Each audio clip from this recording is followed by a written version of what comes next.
Assalamualaikum warahmatullahi wabarakatuh. Selamat pagi, salam sejahtera untuk kita semua. Perkenalkan, nama saya Febri Handini dengan kualifikasi pendidikan jenjang S1 di Fakultas Keperawatan dan profesi nurse di Fakultas Keperawatan Universitas Padjadjaran Bandung. Saya melanjutkan jenjang S2 saya di Universitas Indonesia dengan gelar Magister Kesehatan Masyarakat dengan peminatan Kesehatan Lingkungan. Saya merupakan dosen program studi Sarjana Kesehatan Masyarakat di Stikes Alifa Padang. Spesialisasi saya adalah mengajar di bidang mata kuliah pengendalian vektor yang sesuai dengan kualifikasi pendidikan saya, di mana mata kuliah ini terdistribusi di semester genap, yaitu pada mahasiswa semester 6 dengan bobot 2 SKS yang terdiri dari 2 SKS teori di Prodi Sarjana Kesehatan Masyarakat di Stikes Alifa Padang. Pada hari ini saya akan menjelaskan metode pengajaran saya, yaitu dengan metode DIA atau Delivery, Interaction, and Assessment. Sebelum lebih lanjut, saya akan menjelaskan terlebih dahulu deskripsi mata kuliah yang saya ampu, kemudian capaian pembelajaran mata kuliah, materi pembelajaran, dan metode pembelajaran mata kuliah pengendalian vektor, dan juga sistem penilaian dan indikator nilai. Untuk mata kuliah pengendalian vektor, ini membahas tentang dasar-dasar pengendalian vektor dan metode untuk mengurangi jumlah atau menekan populasi serangga dan arthropoda lainnya yang dapat menularkan patogen penyebab penyakit. Mata kuliah ini juga akan membahas tentang klasifikasi vektor, insiden dan penyebaran penyakit yang ditimbulkan oleh vektor, pengendalian vektor secara terpadu, dan program-program pengendalian vektor yang ada di Indonesia. Dengan mengikuti mata kuliah pengendalian vektor ini, diharapkan mahasiswa mampu dalam beberapa hal. Setelah mengikuti mata kuliah, mahasiswa diharapkan mampu menjelaskan taksonomi peranan vektor dan binatang pengganggu dalam kesehatan. Mahasiswa mampu menjelaskan macam-macam vektor. Mahasiswa mampu mengidentifikasi vektor dan mekanisme penularan penyakit yang ditularkan oleh vektor. Mahasiswa mampu menjelaskan dan menentukan metode pengendalian vektor secara terpadu. Mahasiswa mampu menjelaskan dan menentukan metode pengendalian vektor, dan mahasiswa mampu menjelaskan program-program pengendalian vektor yang ada di Indonesia. Untuk mencapai kemampuan tersebut, mahasiswa diberikan topik-topik pembelajaran dalam 14 kali pertemuan dengan media online. Berikut topik-topik pembelajaran yang akan disampaikan kepada mahasiswa, diantaranya pengertian vektor dan klasifikasi, spesies serangga yang dapat sebagai vektor penularan penyakit, hubungan antara host, agent, dan lingkungan dalam penularan penyakit yang ditimbulkan oleh vektor. Proses terjadinya penularan penyakit yang ditemukan oleh vektor, insiden dan penyebaran penyakit yang ditimbulkan oleh vektor, metode pengendalian vektor secara kimiawi dan hayati, metode pengendalian vektor dengan pengelolaan lingkungan, metode pengendalian vektor secara terpadu, kemudian pengendalian vektor nyamuk Aedes, kemudian pengendalian vektor nyamuk Anopheles, pengendalian vektor nyamuk Culex dan Mansonia, pengendalian vektor lalat dan kecoa, pengendalian vektor termit, pengendalian vektor pinjal dan kutu, program pengendalian vektor yang ada di Indonesia. Selanjutnya saya akan menjelaskan metode pengajaran saya dengan menggunakan metode DIA. Yang pertama adalah delivery. Delivery adalah bagaimana saya menyampaikan perkuliahan kepada mahasiswa dengan active learning, tutorial, diskusi, dan studi kasus. Di sini saya membuat kasus terkait tentang kepadatan nyamuk atau lalat vektor penyebab penyakit dan kemudian dibahas oleh mahasiswa dan dipresentasikan dengan secara acak oleh tiap kelompok. Dengan cara ini saya yakin mahasiswa lebih siap untuk mengerjakan tugasnya setiap minggunya. Kemudian yang kedua, interaction. Interaction adalah bagaimana saya berinteraksi dengan mahasiswa. Beberapa metode yang saya lakukan selama pembelajaran dengan mahasiswa, yang pertama adalah di dalam kelas secara luring, di mana saya selalu memotivasi mahasiswa untuk berperan aktif dalam mengemukakan isu-isu atau peran-peran dan tanggung jawab tenaga kesehatan masyarakat dalam melakukan pengendalian vektor. Kemudian yang kedua yaitu dengan menggunakan media grup WhatsApp, di mana media WhatsApp ini sebagai sarana di luar kelas selama 24 jam dengan pemberian dan penjelasan tugas tentang pengendalian vektor nyamuk, serangga, dan kecoa. Kemudian selanjutnya saya melakukan tatap maya, yaitu melalui Zoom meeting. Karena pada masa pandemi, maka di Stikes Alifa masih menggunakan metode daring dalam proses pembelajaran. Kemudian yang ketiga yaitu adalah proses assessment, di mana saya menilai mahasiswa, dan pada pertemuan pertama saya selalu menjelaskan kontrak perkuliahan dan komitmen yang akan disepakati oleh dosen dengan mahasiswa. Di kontrak perkuliahan saya menjelaskan sistem penilaian supaya mahasiswa tahu hak dan kewajiban yang didapat selama kuliah untuk mata kuliah pengenalan vektor. Adapun untuk sistem penilaiannya sendiri, untuk ujian tengah semester sebesar 30%, ujian akhir semester 30%, tugas 20%, keaktifan sebanyak 15%, dan kehadiran 5%. Untuk sistem penilaian mahasiswa, di Stikes Alifa Padang sudah menggunakan sistem online, yaitu sistem dengan menggunakan SIADAK atau Sistem Administrasi Akademik di Stikes Alifa, di mana setiap dosen pengampu mata kuliah bisa mengakses dan menginput nilai di sistem tersebut. Baik, berikut saya akan tampilkan metode pembelajaran saya secara online dengan menggunakan Zoom Meeting. Assalamualaikum warahmatullahi wabarakatuh. Selamat pagi semuanya. Waalaikumsalam warahmatullahi wabarakatuh, Ibu. Selamat pagi, Ibu. Baik, Ananda semua, semoga hari ini kita sehat selalu ya, dan bisa beraktivitas seperti biasa. Oke, untuk pertemuan hari ini, kita akan mempelajari tentang pengendalian vektor kecoa dan lalat. Tapi untuk yang pertama kita mau membahas tentang pengendalian vektor kecoa dulu. Minggu kemarin kita sudah membahas tentang ini ya, penyebab penyakit yang disebabkan oleh vektor nyamuk Mansonia dan Culex. Mungkin ada yang masih ingat, mungkin nyamuk Culex sama Mansonia itu penyebab penyakit apa ya? Ada yang bisa bantu jawab? Izin, Bu, kalau penyebab dari Culex itu sendiri bisa menyebabkan kaki gajah, ya, Bu. Ya, betul sekali ya. Jadi kalau untuk nyamuk Culex dan Mansonia, ini kita membahas dulu sedikit pertemuan minggu kemarin, yaitu kita membahas tentang penyebab penyakit filariasis yang disebabkan oleh nyamuk Culex dan Mansonia. Nah, sekarang kita akan membahas tentang penyakit yang disebabkan oleh kecoa. Ya. Oke, di akhir pembelajaran hari ini, nanti diharapkan Ananda itu mampu mengidentifikasi pengendalian faktor kecoa dan lalat. Dan nanti bahan kajiannya yang akan kita bahas adalah morfologi, kemudian siklus hidup dan perilaku vektor kecoa dan lalat. Kemudian nanti di akhir pembelajaran kita Ananda nanti mampu menghitung kepadatan vektor kecoa dan lalat. Kemudian yang terakhir adalah kita mampu atau mahasiswa mampu melakukan pengendalian vektor kecoa dan lalat. Ya, oke. Seperti yang kita tahu ya, bahwa kalau kecoa sama lalat ya, sekarang kita khusus ke kecoa dulu. Kecoa ini merupakan salah satu dari insekta atau serangga, ya.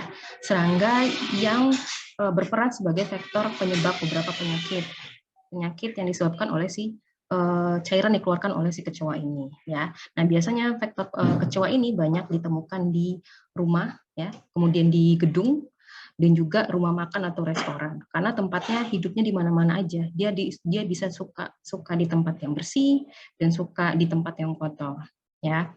Nah, kecoa ini dapat mengkontaminasi makanan yang dikonsumsi oleh manusia itu dengan membawa agennya, ya. Jadi si kecoa ini berperan sebagai agen pembawa penyakit. Jadi banyak sekali bakteri-bakteri atau virus yang berada di dalam si kecoa ini. Nah, salah satunya kalau misalnya makanan yang sudah terkontaminasi dengan kecoa, itu biasanya manusianya atau orangnya itu bisa terkena penyakit diare, kemudian tifoid, ya, penyakit disentri, virus hepatitis, polio, dan kolera. Semuanya ini termasuk penyakit infeksi dan menular. Nah, di seluruh dunia sendiri ya, kecoa ini banyak sekali spesiesnya. Jadi lebih dari 3.000 spesies kecoa. Nah, yang paling banyak ditemukan di Indonesia itu ada 4 biasanya, ya, yaitu kecoa Periplaneta americana, kemudian Blatella germanica, Blatta orientalis, dan Supella langipalpa. Biasanya kalau kita temukan tuh yang paling kita banyak temukan itu adalah yang jenis Periplaneta yang americana, ya. Nah, kenapa sih kecoa ini banyak sekali menyebabkan apa ya, menyebabkan penyakit yang diderita oleh manusia, karena sebenarnya di dalam tubuh kecoa ini itu dia banyak sekali bakteri-bakteri atau cairan-cairan yang sebenarnya kalau misalnya kita tidak bisa apa ya, cara mengendalikannya itu nanti dapat menginfeksi ke manusia ya. Oke, saya putarkan satu video yang bisa ya akhirnya nanti Ananda akan mengerti kenapa kecoa ini sangat berbahaya ya. Kalau kita lihat di sini ya, kalau kita lihat dari hasil mikroskop, tangkapan layar mikroskop, vektor sendiri itu tidak harus dengan beberapa cara ya, jadi tidak boleh di sembarangan dilakukan pemusnahan kecoa ya. Nah ini tadi kecoanya, kita lihat kalau yang telurnya. Jadi ternyata telur kecoa itu juga sama saja dengan kecoa. Di dalamnya itu juga ada cairan-cairan yang sebenarnya juga sangat berbahaya bagi manusia kalau misalnya nanti terkontaminasi. Ya. Nah kita lihat dulu bagaimana sih bionomik dari kecoa ini. Ya, bahwa sebenarnya kalau kecoa ini termasuk golongan insekta ya, dari filum Arthropoda. Biasanya kecoa ini dia mencari makanan di daerah yang kotor, ya, seperti tempat sampah, kemudian di tempat saluran pembuangan sampah, kemudian di septic tank. Ya, mungkin Ananda sering melihat kecoa itu di kamar mandi, mungkin ya, kamar mandi, kemudian di dapur atau di tempat-tempat yang tidak tersentuh atau terjamah oleh manusia. Karena apa? Misalnya di sudut-sudut lemari, sudut kamar, karena itu kan mungkin paling jarang dibersihkan ya. Nah, di situ adalah tempat habitat dari si kecoa ini ya. Nah, biasanya kecoa ini dia suka, perilakunya itu adalah suka memuntahkan makanan yang sudah masuk ke dalam lambung si kecoa ya. Nah, jadi dari sisa makanan yang dimuntahkan oleh kecoa ini nanti mungkin akan terkontaminasi ke makanan manusia atau tidak sengaja tertelan oleh manusia. Nah, dengan cara inilah biasanya kecoa akan mengeluarkan penyakitnya secara mekanis ke manusia dan akhirnya nanti akan mengkontaminasi dan mencemari makanan yang nantinya mungkin akan dikonsumsi oleh manusia ya. Kemudian tempat perindukannya di mana ya? Atau breeding places-nya berkembang biak. Biasanya kecoa ini dia suka di tempat-tempat yang kotor ya, di tempat-tempat yang lembab, tapi bukan berarti tempat yang kotor saja ya, yang bersih dia juga suka gitu. Kemudian di tempat yang sedikit basah ya, kayak di toilet atau di tempat ditumpukan barang-barang ya. Kemudian juga suka di tempat-tempat yang lembab dan berbau, tempat yang kotor dan gelap. Pokoknya tempat yang kotor-kotor deh, kecoa pasti suka. Kemudian untuk cara hidupnya kecoa ini biasanya tinggal hidup secara berkoloni ya, berkoloni atau suka berkelompok, di mana nanti kecoa ini akan beraktivitas mencari makanan di malam hari ya. Atau mungkin Ananda mungkin sering lihat kecoa itu mungkin di siang hari tidak ada, tapi nanti dia akan mencari makanan di malam hari ya. Kemudian di siang hari mereka suka bersembunyi ya untuk melindungi dirinya dari bahaya ya. Nah, ternyata untuk melindungi diri dari bahaya, kecoa ini ternyata juga mengeluarkan cairan berbau busuk sebagai mekanisme pertahanan untuk melindungi dirinya. Kemudian makanan yang disukainya apa kalau kecoa ini ya? Segala makanan itu disukai oleh si kecoa ya, makanan apa aja suka. Kemudian suka mengkonsumsi makanan manusia, kemudian gula, lemak dan makanan manusia itu semua kecoa itu suka. Dia nggak milih-milih makanan ya.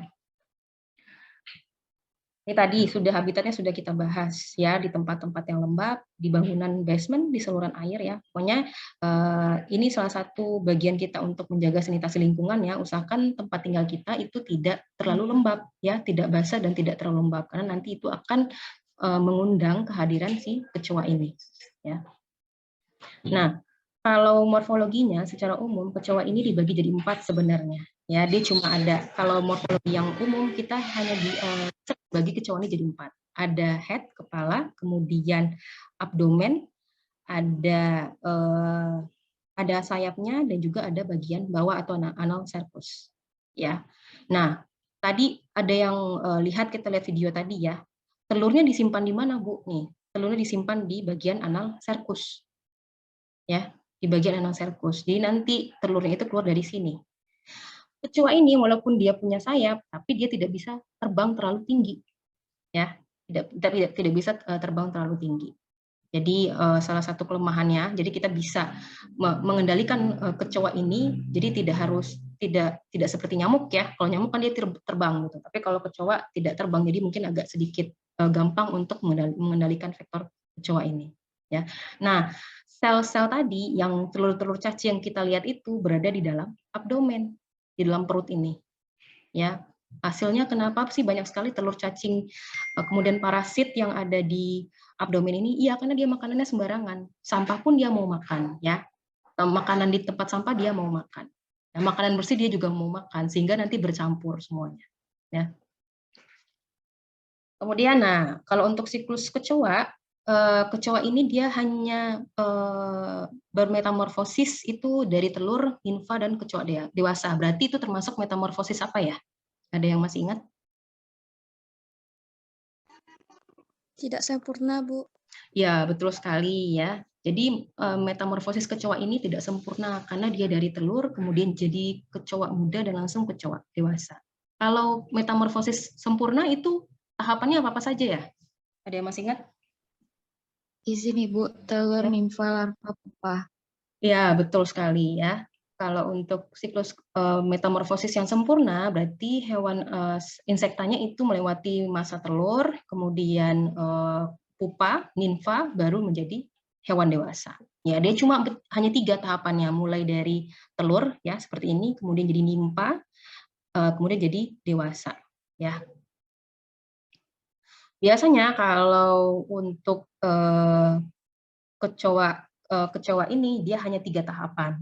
Nah, jenis-jenis kecoa yang biasanya kita lihat ini dulu ya, yang kecoa jenis Periplaneta americana. Ini yang paling sering kita temukan di rumah-rumah. Ya, di mana ini ukuran tubuhnya 30 sampai 40 mm ya, dengan warna abdomennya atau warna kecoanya itu kecoklatan. Ya, ini yang paling sering kita temui.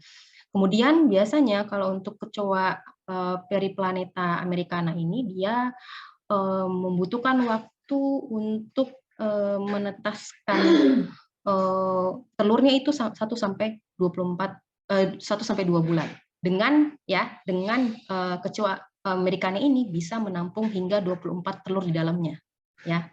Telur yang tadi kita lihat yang ini ya, yang telur ini itu disebut dengan OTK ya.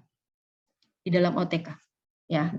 Nah, masa nimfanya atau masa dia menjadi kecoa muda itu waktunya 6 sampai 12 bulan. Ya. Nah, kemudian habitatnya apa? Habitatnya mungkin sama saja ya, suka hidup di tempat gelap, lembab, saluran air, selokan, dapur atau kamar mandi, ya. Nah, kemudian yang kedua ada jenis ini. Ada jenis kecoa Blatella germanica. Ya, dengan waktu menetas telurnya 1 sampai 2 bulan, sama dengan americana, dia bisa dapat menampung telurnya hingga 24 butir, ya, masa nimfanya 6 sampai 12 bulan, hampir sama. Tapi ukuran tubuhnya itu lebih kecil daripada yang americana. Americana tadi lumayan besar ya, 30 sampai 40 mm. Tapi kalau yang Blatella germanica itu hanya 10 sampai 15 mm, jadi lumayan kecil, ya. Nah, warnanya juga agak sedikit lebih muda daripada yang Periplaneta yang americana. Ya. Nah, biasanya Blatella germanica ini jarang kita temukan di daerah tropis karena ini biasanya habitatnya itu berada di negara-negara dengan yang ada musim dinginnya. Ya, yang ada musim dingin. Biasanya dijumpai di luar gedung ya, dan mungkin jarang kita temukan di sini. Oke. Kemudian kita lanjut di survei pengamatan kecoa ya. Bagaimana sih cara kita melakukan survei pengamatan kecoa ini supaya nanti kita dapat melakukan pengendalian vektor kecoa dengan benar. Yang pertama, kalau kita mau melihat survei pengamatan kecoa, dilihat dari bentuk fisiknya. Ya, dilihat bentuk fisiknya berarti nanti Ananda sudah tahu nih kalau misalnya ketemu di rumahnya kecoa ini jenis apa ya. Jadi itu sudah terlihat dari jenis-jenis kecoanya dan tadi sudah kita pelajari. Ya. Untuk kategori kepadatannya ya, kategori kepadatannya ini kita bisa lihat, mungkin kita fokus kepada americana aja ya, karena americana ini yang sering kita temukan di rumah-rumah. Ya. Nah, survei kepadatan kecoa ini kita lihat rumusnya dulu. Dengan apa? Dengan melihat indeks populasi kecoa. Rumusnya adalah jumlah kecoa yang tertangkap itu dibagi jadi jumlah perangkat ya, atau trap. Kalau hasilnya tadi 0 sampai 1 berarti itu kategorinya rendah. Ya. Kemudian kalau rendah berarti ini tidak menjadi masalah. Jadi kalau hanya satu nih hasil dari indeks kepadatan kecoaknya mungkin belum menjadi masalah. Tapi kalau dari hasil survei kepadatannya ternyata dia di rentang 2 sampai 10, berarti itu kategorinya adalah perlu pengamanan tempat perkembangbiakan. Ya, apakah yang harus kita lakukan untuk mengendalikan dari kecoak ini? Kemudian tinggi kalau rentangnya itu berada pada 11 sampai 25. Ya, tinggi berarti ini artinya adalah interpretasinya perlu pengamanan ya, tempat perkembangbiakan dan rencana pengendalian. Berarti tidak hanya kecoaknya yang kita kendalikan, tapi juga kita kontrol tempat perkembangbiakannya atau breeding places-nya. Ya. Nah, kemudian yang terakhir sangat tinggi jika semuanya itu lebih dari 25. Ya, di mana nanti interpretasinya adalah perlu tempat perkembangbiakan dan pengendalian secara menyeluruh. Berarti nanti pada akhirnya kita akan menyemprot atau melakukan desinfeksi untuk menghilangkan si kecoaknya ini. Ya, itu disebut berarti ini indikator kepadatan kecoaknya. Ya. Nah, kalau sesuai dengan standar baku mutu yang berlaku di Indonesia, indeks populasi kecoak itu adalah kurang dari 2. Ya, kurang dari 2. Rumusnya seperti ini. Ya. Nah, tadi sudah kita pahami sedikit ya cara menghitung indeks kepadatan kecoak. Sekarang mungkin kita bisa sama-sama coba kita pecahkan kasus ini ya, di mana penangkapan kecoak menggunakan 6 perangkat sticky trap. Ya, jadi perangkatnya ada 6. Perangkatnya ada 6, kemudian 2 perangkat diletakkan di ruang tamu, 3 perangkat diletakkan di masing-masing kamar tidur, dan 1 di perangkat dapur adanya. Nah, dari hasil kecoak yang didapatkan itu jumlahnya semua 15 ekor. Maka indeks populasi kecoaknya, ada yang bisa bantu? Berapa jumlahnya? 2,5, Bu. 2,5, Bu. Oke, bagus. 2,5 ya. Kalau 2,5 berarti apakah di atas nilai baku mutu atau di bawah nilai baku mutu? Di atas baku mutu, Bu. Oke, berarti melewati nilai baku mutu ya. Kalau di bawah nilai baku mutu, berarti kan 2,5 ya. Berarti berada di tingkat kategorinya di mana itu ya? Kalau kita lihat dari slide. Berada pada kategori? Sedang, Bu. Oke, bagus ya. Sedang, berarti interpretasi perlu pengamanan tempat perkembangbiakan. Jadi hanya tempat-tempat tertentu nanti yang akan kita lakukan, mungkin salah satu contohnya adalah penempatan sticky trap atau melakukan insektisida ya. Jadi tidak di semua tempat, tapi di tempat-tempat tertentu yang tadi yang paling banyak kita temukan kecoak di dalam perangkap kecoak tadi ya. Oke. Nah, ini salah satu alat ya, alat yang digunakan untuk mengendalikan vektor kecoak ya. Di mana salah satunya adalah sticky trap. Sticky trap ini mungkin yang paling banyak kita temukan di lapangan ya, di lapangan atau dijual bebas itu ya, dijual bebas, di mana nanti ini gampang sekali digunakan oleh masyarakat. Ya, kemudian yang kedua adalah dengan melakukan pest control kecoak, berarti juga dengan melakukan penyemprotan insektisida supaya melakukan pemusnahan kecoak secara merata. Ya. Oke, kita lanjut. Selanjutnya adalah pengendalian vektor kecoak. Yang pertama, untuk pengendalian vektor kecoak ini, yang pertama adalah dengan melakukan pencegahan. Pencegahan ini adalah memeriksa secara teliti barang-barang atau bahan makanan ya, untuk menutup celah-celah. Jadi kita melakukan pencegahan nih, gimana caranya supaya tempat-tempat ini tidak menjadi sarang si kecoak ya, tidak menjadi sarang kecoak. Biasanya nih kita upayakan kalau misalnya ada lubang-lubang sekitar kamar atau di lemari atau tempat-tempat sudut itu harus ditutup ya, supaya nanti tidak menjadi sarang perkembangbiakan dari kecoak ini ya. Kemudian menyimpan bahan makanan dan menyimpan makanan tersebut di tempat-tempat tertutup. Jadi diusahakan jangan menyimpan makanan di tempat yang terbuka. Ya, kalau misalnya kita nggak punya lemari makanan ya usahakan ada penutup makanan. Kalau di bahasa Minangnya namanya songkok ya, songkok makanan. Kemudian memasang kawat kasa pada saluran air ya. Kalau ini biasanya di rumah sakit. Kemudian menutup lubang-lubang atau celah agar kecoak tidak masuk dalam ruang. Nah, kemudian yang kedua adalah melakukan sanitasi ya, sanitasi atau pemeliharaan ruangan. Itu misalnya dengan memusnahkan makanan. Jadi nanti makanan yang sudah kita asumsikan terpapar atau tercemar oleh kecoa itu tidak boleh dimakan lagi. Kalau bisa dibuang saja, ya. Kemudian kita harus selalu menjaga kebersihan rumah, kamar. Mungkin ini Ananda yang masih ngekos ya, biasanya ini mungkin banyak sekali sisa-sisa makanan yang mungkin lupa dimakan, kemudian bungkusnya tidak tertutup. Nah, itu biasanya di tempat atau bisa saja nanti jadi dimakan oleh kecoa. Ya, jadi diharapkan nanti Ananda mungkin bisa menjaga sanitasi lingkungan rumahnya atau kamar kosnya.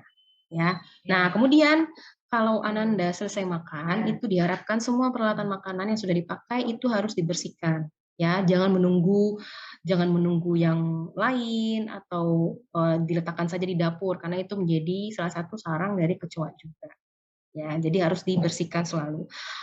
Lemari pakaian pun juga begitu ya. Nah, biasanya lemari pakaian itu ada sejenis pewangi ruangan ya, pewangi lemari yang salah satu fungsinya juga untuk untuk menghindari masuknya kecoa. Ya, jadi usahakan pakai yang itu. Ya. Kemudian usahakan tidak menggantung pakaian. Jadi kalau misal sudah dipakai nih bajunya, usahakan jangan digantung di belakang pintu atau di lemari ya. Usahakan mungkin kalau misalnya mau dipakai lagi, silakan digantung tapi dimasukkan ke dalam lemari ya, atau langsung dicuci saja ya. Ini sanitasi. Nah, kemudian yang selanjutnya ketiga itu adalah trapping. Trapping itu dengan perangkap kecoa ya, menangkap kecoa itu dengan melakukan perangkap. Ya, biasanya sudah dijual secara bebas, kemudian dapat membantu menangkap kecoa dan dapat digunakan untuk alat monitoring. Mungkin penempatan dari trapping ini bisa dilakukan di sudut-sudut ruangan yang gelap, yang lembab, ya, yang mungkin kita asumsikan banyak sekali kecoa di situ, ya. Atau misalnya di tempat kita menyimpan makanan, di bawahnya boleh kita letakkan trapping ini, ya, supaya apa nanti kita bisa menentukan, oh kira-kira ternyata di ruangan ini banyak sekali kecoanya, ya. Oke, selanjutnya, nah cara yang terakhir itu dalam melakukan insektisida. Insektisida ini dilakukan tahap akhir ya, kalau misalnya kecoa di suatu tempat itu tidak bisa dikendalikan dengan menggunakan trapping ini, ya, tidak bisa digunakan untuk trapping. Ternyata banyak sekali. Berarti cara terakhir dengan insektisida atau penyemprotan. Ya, biasanya ini dengan diberikan cairan natrium fluoride, ya, dan kemudian dengan serbuk piretroin dan rotenon. Cairan ini nanti fungsinya memang akan membuat si kecoa ini mati. Ya, nah nanti kecoa yang mati ini harus dimusnahkan dengan cara yang sesuai dengan kebijakan. Ya, tidak boleh langsung dihancurkan karena nanti kalau dihancurkan malah nanti cairannya malah keluar. Ya, harus dibuang di tempat atau bisa dibungkus dulu kemudian dibuang ke tempat sampah. Ya, ini cara terakhir insektisida. Oke, jadi kesimpulannya untuk pengendalian faktor kecoa ini, ada yang bisa menyimpulkan nggak ya? Kecoa itu masuknya termetamorfosis apa? Ada yang bisa jawab? Tidak sempurna, Bu. Ya, betul ya Suci ya. Termasuk kecoa ini metamorfosis yang tidak sempurna. Kemudian tadi sedikit lagi, rumus menghitung kepadatan kecoa? Kecoanya dulu atau perangkapnya dulu? Kecoanya, Bu. Kecoanya dulu, Bu. Kecoa, habis itu dibagi? Dibagi jumlah perangkap. Oke, betul ya. Jadi kalau indeks kepadatan kecoa itu menghitungnya jumlah kecoa yang ditemukan dibagi perangkap kecoanya. Ya, baru nanti setelah itu kita melakukan pengendalian faktor kecoa. Oke, ada lagi pertanyaan? Ada pertanyaan? Atau sudah paham kira-kira? Sudah, Ibu. Oke, sudah ya. Mudah-mudahan nanti kita dapat mengaplikasikan atau melakukan pengendalian faktor kecoa mulai dari diri sendiri ya. Mulai dari kamar sendiri aja dulu. Baru nanti boleh kita, kalau misalnya nanti Anda sudah bekerja di puskesmas, nanti Anda bisa tahu atau paham bagaimana cara mengendalikan faktor kecoa. Ya, oke. Mungkin sampai di sini saja ya pembelajaran kita hari ini. Dan mudah-mudahan minggu depan kita dapat melanjutkan pembelajaran tentang vektor rayap dan termit ya. Oke, terima kasih atas kerjasamanya. Saya akhiri. Assalamualaikum warahmatullahi wabarakatuh.